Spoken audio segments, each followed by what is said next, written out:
I'm the only elected legislator in the entire country to be arrested for peacefully and patriotically protesting the stolen election on January 6th. Here's my video. Check it out for yourself. We're in! We're in! Derek Evans is in the Capitol! Let's go!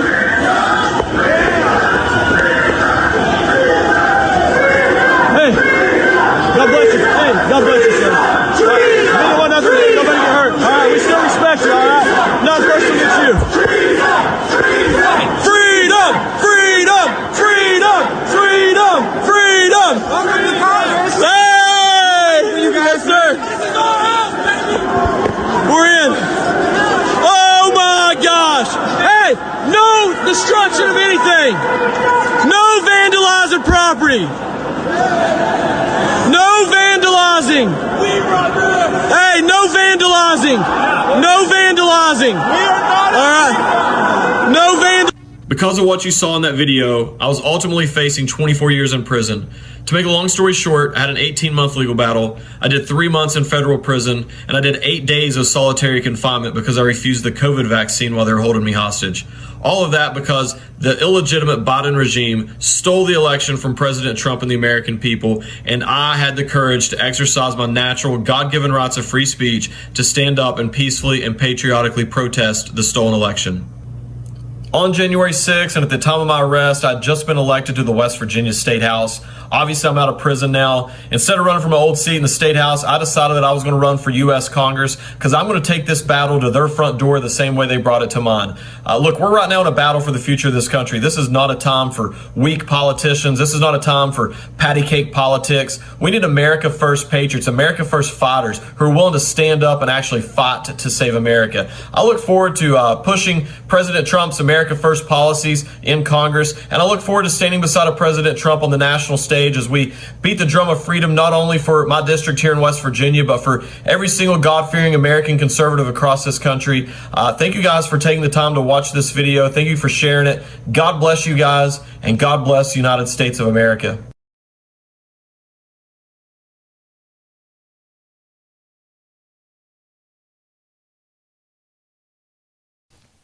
What can people do? What do you need us to do to get you into the House of Representatives? Yeah, well, first I want to talk about the we can win. This is I'm so blessed and so fortunate. I live in one of the reddest districts in the entire country, one of the most MAGA districts in the entire country. We have not spent a single dollar campaigning yet. And we're already polling at 45%. It's the closest race in the country in terms of someone challenging an incumbent in the primary. So this is definitely a viable campaign. And then in terms of helping us out, you can go to our website, evansforwv.com. You can make a donation if you want to do that. If you live in another part of the state and you want to volunteer, you want a phone bank or text or anything like that, you can sign up. You can join our team there, and we'll have someone on our team reach out to you. We've got hundreds of people who have signed up to volunteer from all across the country who's going to phone bank for us and help us out. And that's truly more valuable than you could realize. You can follow me on social media, share our content, and get that out there so that other people will see it. And then most importantly, add us to your prayers. Add my family and I to your prayers. This is spiritual warfare right now of good versus evil, and we're going to need all the prayers we can get.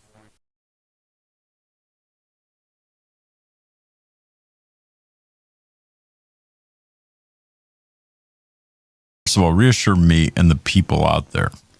Once you get elected, you're not going to change your attitude, your stripes, your intent. You are going to stay the man you are right now. You can't be bought. You can't be haggled with at all, or you can be haggled with, but you're not going to change your objectives. Is that? Will you reassure me of that and our audience of that? Yeah, absolutely. I love that question. I actually get asked that a lot, and I think it's a fair question. The American people, patriots across this country have been burned so many times by somebody coming along and saying the right things, and then to get up there and they just turn into another spineless jellyback rhino whose only objective is to get reelected. Look, I mean, once again, I was already elected once before. I didn't, turn into a politician then. I'm the only elected legislator in the entire country to be arrested for January 6th. So think about that. All the people who ran on President Trump's, coattails across the country, who claimed that they were going to, stand up and do the right thing. Well, when it actually came time to do something, they were busy sending out fundraising emails. They were too busy posting on Twitter and Facebook about, look at me, this is what I stand for. And I decided to go stand with the American people. And I'm going to continue doing that. And I want to make it very clear, I never had any intentions of running for federal office. In West Virginia, we have what we call citizen legislators. It's a 60-day session. It's January and February, and that's really about it. And so it's citizen legislators. And so that was a perfect for me because I was able to be involved in politics. I was able to still be a husband and a father and, coach soccer and youth basketball and youth football and just be there for my children, be there for my family. And I wanted to protect my family from the nastiness of national politics with the media and everything. But on January 8th, all that changed when they came to my house and ripped not only me away from my family, but they dragged my family and I into the swamp, into the depths of this nasty, evil swamp. You can't even put it into words how corrupt this place is. And, I looked around, there was very few Republicans, if any, who were willing to stand up and continue this fight and willing to help us out. And so, I looked around and I said, you know what, no one else, weaponization of government is a major issue right now. And no one else really understands this on a personal issue. I want to use this experience and go in there and really, I'm not running to make friends. I'm running to kick in the front door and expose corruption. And I think that's very important right now in our country. I have no intentions of running and going there and saying, how do I get reelected? I'm running because we're in a battle for the future of this country. And I tell everyone, yesterday was a January 6th political prisoner such as myself. Today, they're going after President Trump, parents who speak out at school board meetings, pro-life activists. But tomorrow, if they get away with all this, tomorrow, they're going to come after every single Christian across this country. And we already saw a taste of that. They actually arrested Christians in this country for going to church during COVID. And so they've already tested that out. That's the end game. And I'm going to stand up and fight with everything in me to prevent this from happening.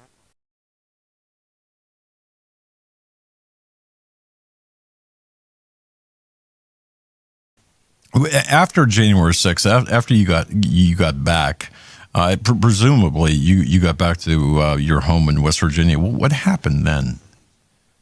Well, they cut off cell phone service. I live streamed everything that day for the record. I had a big following on social media. As soon as I clicked the end on the live stream of that video you guys saw there earlier, I had over 1 million views instantly. And I didn't think nothing of it. That was something pretty common for me. And then they shut down cell phone service immediately after that. And so I was out of cell phone service. We're driving back to West Virginia. I'm getting back in cell phone service, and my phone is just blowing up, and it's media from all over the country. And I'm used to the state media, the local media, always bashing me for being a conservative. But this was different. This was CNN, NBC, all these places. And at first I thought, oh, wow, they must have saw my video. They think it's pretty cool that I was there. This is awesome. And then I started seeing the videos from the other side of the building. I was on the east side, and most of the quote unquote violence or whatever people saw was on the west side of the building. So I didn't know any of those things had happened that day. I started seeing those videos surfacing on social media, and then I instantly realized they think I was with that crowd or that I did some of those actions. They're not reaching out to me. You can never trust the media. We know that. And so I didn't respond to them. And then by the time I got home, like really early January 7th, by the time I really got home at that time, I was all over all the national TV. I mean, the late night talk shows were discussing me. I was all over every major media outlet there was. And I had a local attorney, someone that I knew who was like, hey, I think you're fine, but let's just go ahead and I'll retain you and I'll go ahead and reach out to the FBI and just let them know, hey, if you want this guy, he's an elected official, he's not a harm, he's got a family, just give us a call. We'll come down to the station if you have any questions. It's more of a precautionary thing. And I did kind of wonder just because I was all over the media, but my friends and family was like, dude, we saw your video. You didn't do anything wrong. This doesn't happen to people. The media can't prosecute you. And so I was like, you're correct. And then on January 8th, even despite the fact that we had already reached out to them and said, hey, if you need me, I'll come down and answer questions, if you will. They raided my home on January 8th. And the kicker is that the part that bothers me the most is, like I said, I had 3 kids at the time. My wife was literally 9 months pregnant. She was going to her final doctor's appointment. We were going to have our child, a couple weeks later, our 4th child. They told me they've been watching my home throughout the day. They told me they watched my wife leave the home. They knew I was home alone with 3 children, ages 5 and under, and they decided that was a good opportunity, I suppose, to come and rip me away from my family. The media showed up, and about 15 minutes later, the feds rolled in. And it was heartbreaking. It was really hard to leave my children like that, and it traumatized them for quite a bit. So yeah, it was an interesting time in my life for sure. It always amazes me. We talked briefly before the show. And one thing I don't do, and people who've been watching me for a long time know this. I don't like to do a lot of pre-interview off-air discussion, because to me that takes a lot of things away from the on-air honesty. So because none of this is scripted, but this is a recurring theme I've been hearing. Obviously, they could have done things a whole lot different than how they did it, what they did to you, and this smacks of the both the political persecution that occurred back in the early 1900s or the 1930s, the show trials as well. But I look at this and it breaks my heart to see a once great country succumb to this kind of activity.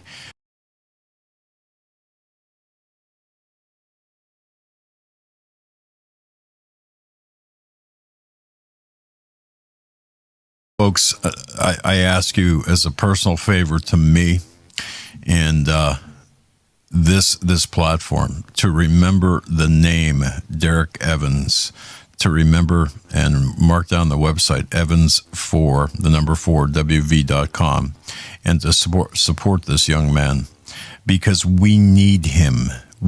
Folks, I'm telling you, we need him. This is not a campaign commercial, okay? It really isn't. This is bigger than that. This man, at least, again, in my view, and I preface it by saying "in my view," because I would never want to hurt Mr. Evans in any way, shape, or form. What he's attempting to do to improve our lives in this country. But in my view, I think that Mr. Evans has paid a very steep price for things that were contrived in this Fedsurrection.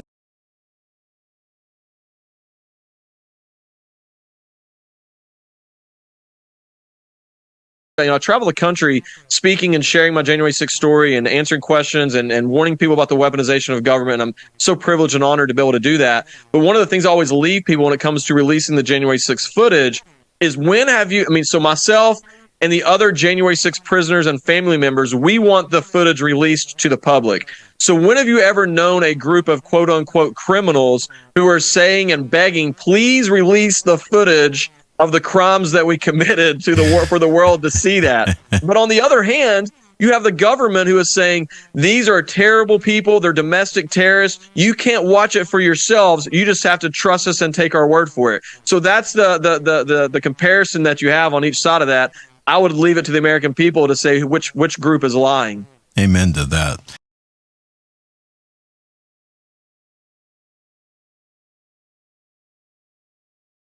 Every day I wake up and I put my kids to bed every single night, knowing that I'm doing everything that I can to preserve and maintain and give them the individual freedoms and liberties that they deserve to have in what's supposed to be the greatest country in the history of the world. And so that's what motivates me. The other thing that motivates me is I know that this government attempted to use myself and the other January 6th prisoners as a form of basically an example, wanted to put fear into the American people and say, look, if you want to stand up to what we're doing, this is how you're going to be treated. You should sit down, shut up, and accept the tyranny that we're rolling out. I can't get the time back with my family. I can't get back all the money we've lost. I can't get back, all the emotional turmoil that my family and I went through. But what I can do is I can wake up every single day and say, you know what? I refuse to allow them to use me as that example to put fear into other Americans. So that's another reason I speak out, is I want to show the American people that, look, I'm just a country boy from southern West Virginia, just an average guy. I took one on the chin from one of the most powerful, corrupt governments in the history of the world. I got up, I dusted my britches off, I started smiling again, and I said, you know what? I'm still standing, and I'm still fighting to save America. And if I'm willing and able to do that, then so can you. You know, you are a man of integrity. You're a man of great character, and you're a fighter, and I like that. And I also admire, and please share this with your wife and even your children. I admire them for backing you and for doing the right thing and for understanding the what's at stake here. And look, the PTSD, man, I don't think enough people really discuss this. I'm open about it. I think it's important to be transparent. And maybe somebody's watching it. Maybe they're dealing some form. Maybe it's not January 6th or something else. But maybe they're dealing with some trauma in their life, and they know it's okay to discuss that. But we're almost 3 years after the FBI raided my home. If I get an unexpected knock on my door or a pound on my door, my heart drops instantly. I'm like, oh my gosh, what are they coming back again? And so my family's dealt with that. My kids have dealt with that for the longest time. My kids were afraid of police officers because their only interaction with police officers and men in uniform like that was them coming and ripping their dad away as they're screaming and crying and leaving them there because my wife wasn't even home. My neighbors had to come over and sit with my children while they put me in the back of a cruiser cuffed and took me off. And so it's been a process in terms of, re-strengthening to my children that they're the good guys, and then they're like, then my oldest is, oh, does that mean you're a bad guy? And I'm like, well, no, that's not what that means. So, there's a work in progress there. There's a lot that goes in, especially when you have a family. And so,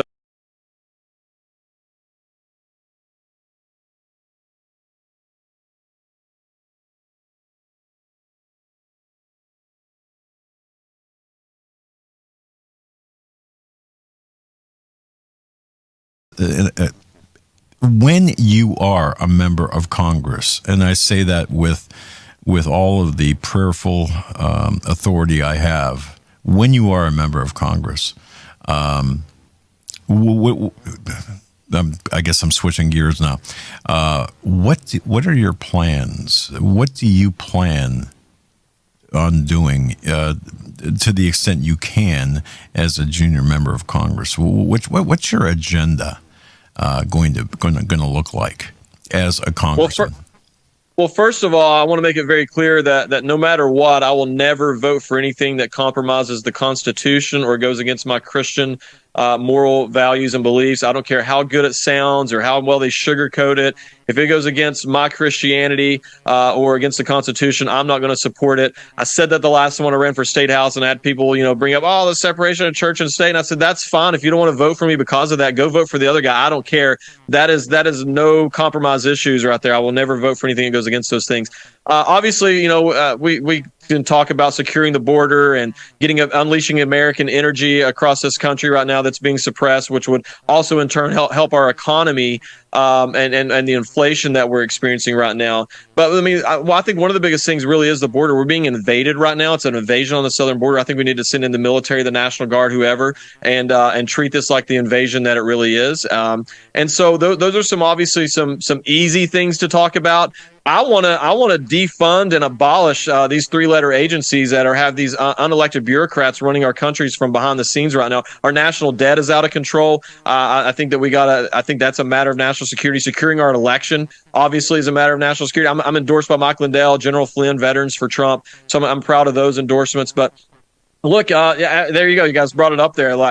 These are all things that are really important to me. Obviously, repealing Section 230, that's allowing the China-owned big tech companies to censor conservatives across this country. We need that digital bill of rights that President Trump discusses. But, we got to end this weaponization of government. We got to have some accountability. And I know it's never going to pass, but I would support defunding and abolishing the FBI, the ATF, the EPA. All these agencies are unconstitutional, and all we're doing by propping them up is we're continuing to fund the bureaucrats that are pushing the tyranny out on the states. I believe that the states can handle that. We got to get the power back to the states, the local communities, and you and me and we the people, so that we can hold our representatives more accountable.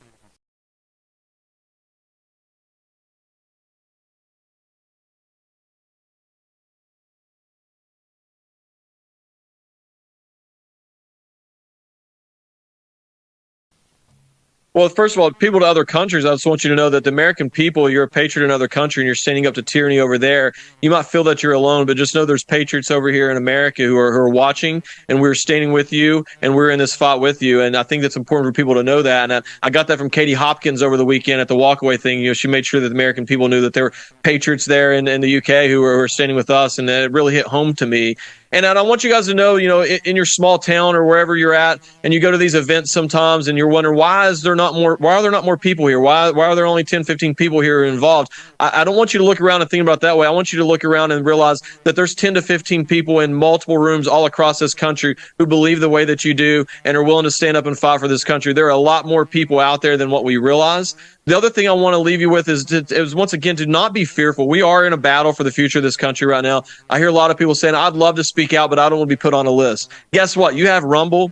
You've ever engaged with a social media meme of some sort to support President Trump or God or Christianity, you're already on a list. I'm just going to tell you that right now. And then you'll find that out. I mean, in my charging documents from January 6th, you can go look it up. Some of the worst things they have on me is I was sharing memes that said hashtag stop the steal or Trump won or I chanted freedom, as you guys saw in the video. They literally used that against me because I chanted freedom and USA at the Capitol on January 6th. So you're already on a list. That's okay. But you have to understand that our founding fathers were, in my opinion, they were genius, and they put the First Amendment first for a reason. It's the most powerful, peaceful thing that we have to exercise. So you got to be bold. It's okay to be fearful. Okay. Courage comes when you actually stand and face fear and still do the correct thing. Jesus was fearful. Jesus prayed and said, Lord, let this cup pass me over. Jesus was afraid. That's okay. If he's the most amazing person ever walked the face of this earth, and he had fear. Having fear is normal. But what do you do when you face that fear? And we owe it to our children, our grandchildren, and future generations to face that fear, be bold, be courageous, speak out, and exercise our natural God-given rights of free speech until we're blue in the face.